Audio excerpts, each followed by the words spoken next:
red, pink, green. Assalamualaikum warahmatullahi wabarakatuh. Hai adik-adik, hari ini kita akan belajar materi tentang pola bilangan. Untuk adik-adik kelas 85 dan 86 MTS Asal Palembang, bisa sambil disimak di buku lembar kerja yang saya bagikan halaman 2 sampai halaman 5.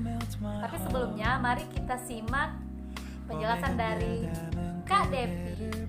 Wah, berjumpa lagi dengan Kak Devi. Di video kali ini Kak Devi akan membahas materi pola bilangan.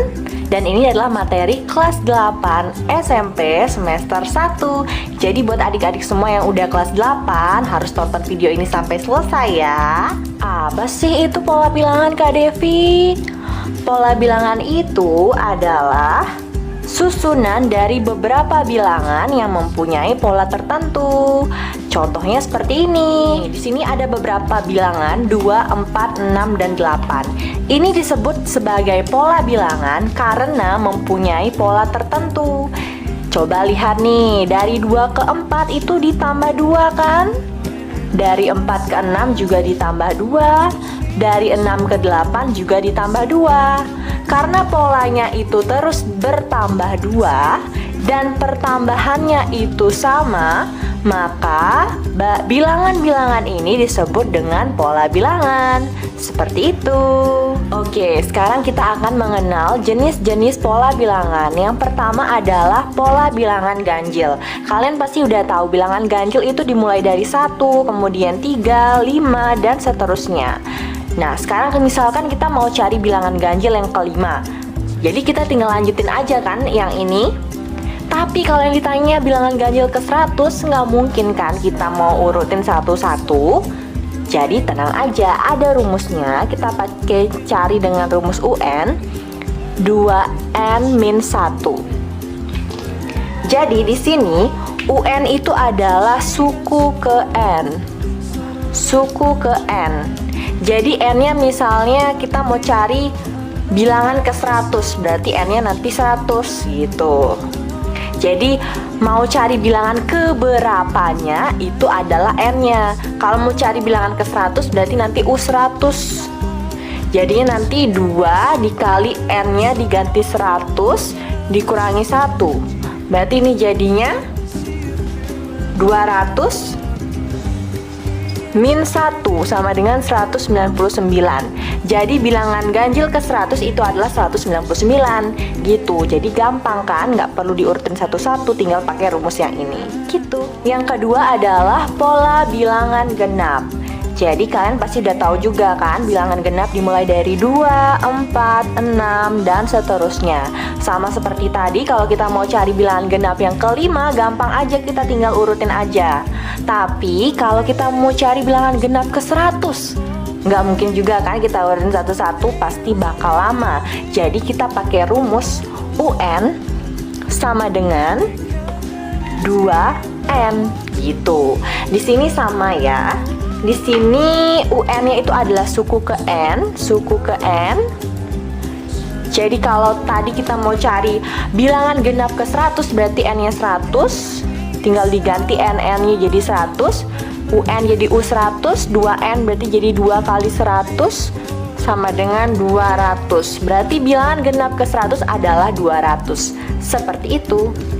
Oke adik-adik semua, tadi Kak Devi kelupaan nih. Di pola bilangan ganjil dan genap kita bisa mencari jumlah N suku pertama. Maksudnya, misalkan nih ada pola bilangan ganjil 1, 3, 5, 7, 9. Kita mau cari jumlahnya, jumlah 5 bilangan ganjil pertama. Jadi ini kan 5 bilangan ganjil pertama.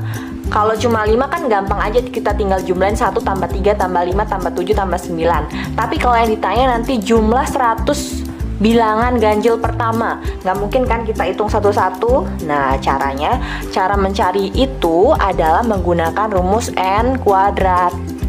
Jadi untuk mencari jumlah N suku pertama bilangan ganjil menggunakan rumus N pangkat 2. sama dengan pola bilangan genap. Kalau mau cari jumlah n suku pertama dari bilangan genap, kita menggunakan rumus n dikali n plus 1 gitu. Jadi yang ini sama ini jangan dilupakan ya. Oke, jadi jenis pola bilangan yang keempat adalah pola bilangan persegi. Di sini kalian bisa lihat kan bentuknya seperti persegi kan? Nah, jadi ini pola pertamanya itu 1, pola keduanya 4, pola ketiganya 9. Jadi 1, 4, 9 dan seterusnya. Sama seperti yang tadi, kalau kita mau cari pola bilangan persegi yang ke 100, yang ke 1000, nggak mungkin kan kita buat satu-satu. Jadi kita pakai rumus UN sama dengan N pangkat 2. Jadi N-nya itu adalah pola bilangan keberapanya ya, jangan lupa. Kemudian yang kelima adalah pola bilangan persegi panjang. Di sini pola bilangan persegi panjang dimulai dari 2, kemudian 6, kemudian 12 dan seterusnya. Di sini sama juga, kalau kita mau cari pola bilangan ke 100 dari persegi panjang, nggak mungkin kan kita cari satu-satu. Jadi kita pakai rumus UN sama dengan N dikali N plus 1 gitu. Jadi biasanya pola bilangan persegi dan persegi panjang ini disajikan dalam bentuk gambar kayak gini. Jadi kalian harus ingat nih, kalau bentuknya kayak gini, berarti pasti dia persegi nih.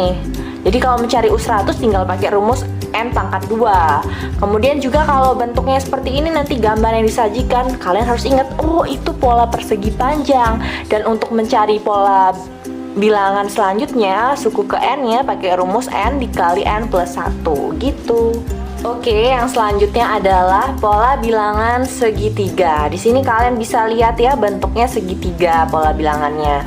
Jadi dimulai dari 1, kemudian 3, kemudian 5 dan seterusnya. Sama seperti tadi, kalau kalian lihat pola seperti ini, kalian harus ingat, oh itu pola segitiga. Dan untuk mencari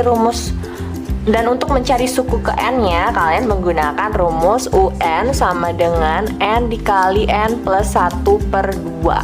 Jadi misalkan kalian disuruh cari suku ke 100, berarti pakai rumus ini, N dikali N plus 1 per 2. Tapi kalian harus ingat nih, kalau dia disajikannya seperti ini gambarnya, bentuknya seperti segitiga.